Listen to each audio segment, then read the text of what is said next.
Hi guys, good morning. What's up? Welcome to my vlog. May customer naman po tayo guys na magpapakabit ng kanya solar charger controller guys. Salamat po sa Panginoon na may customer naman po ako. Guys, papakita ko po sa inyo kung paano mag sit up ng solar charger controller. Ito po guys. Magkuha po tayo ng tester, lagay natin ng tester at saka i-test natin guys kung may voltage ba na pumapasok sa controller. Yan guys, may nakita kayo ng 12 volts. Okay po, 12 volts dito. Walang lumalabas sa kanyang load guys. Ito po, ituturo ko sa inyo kung paano mag sit up at para lumabas ang 12 volts sa kanyang load.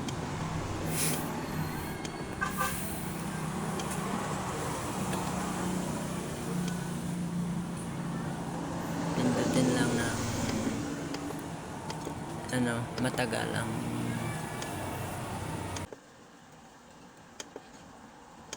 kanyang switch. Pindutin lang ng matagal. Yan. Diyan lang ang on off. Off on lang. Diyan lang natin pipindutin pag gumagamit na tayo ng ilaw. Diyan lang ilagay ang ilaw natin guys sa load.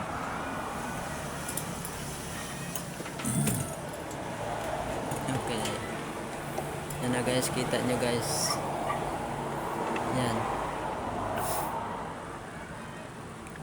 May supply na ang kanyang load. Iti-tester na natin ulit. Yan. Okay na, may 12 volts na. Yan. 12 volts.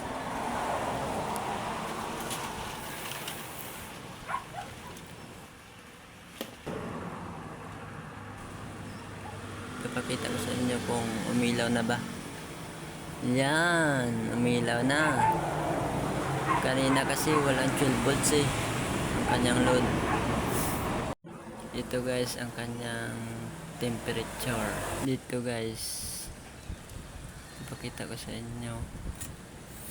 Ito ang lagayan ng panel. Una panel, pangalawa battery, pangatlo load, ilaw. Ganito lang connect guys. Bale, ang kanyang solar guys ay nasa 300 watts. Kanyang battery nasa 11 plates 12 volts. Ito guys, ang may load na siya. Yung supply ng kanyang load. Itong ilaw. Yan ang solar papuntang battery. Solar papuntang battery, papuntang ilaw. Yan.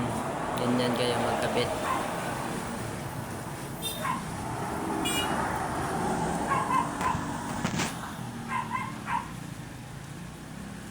Dito natin malaman kung nag-charge ba ang solar. Papuntang battery guys. Dito lang muna tayo guys. Salamat sa inyong panonood. Sana nakatulong po ito sa inyo ng konting kaalaman guys. Maraming salamat po. God bless.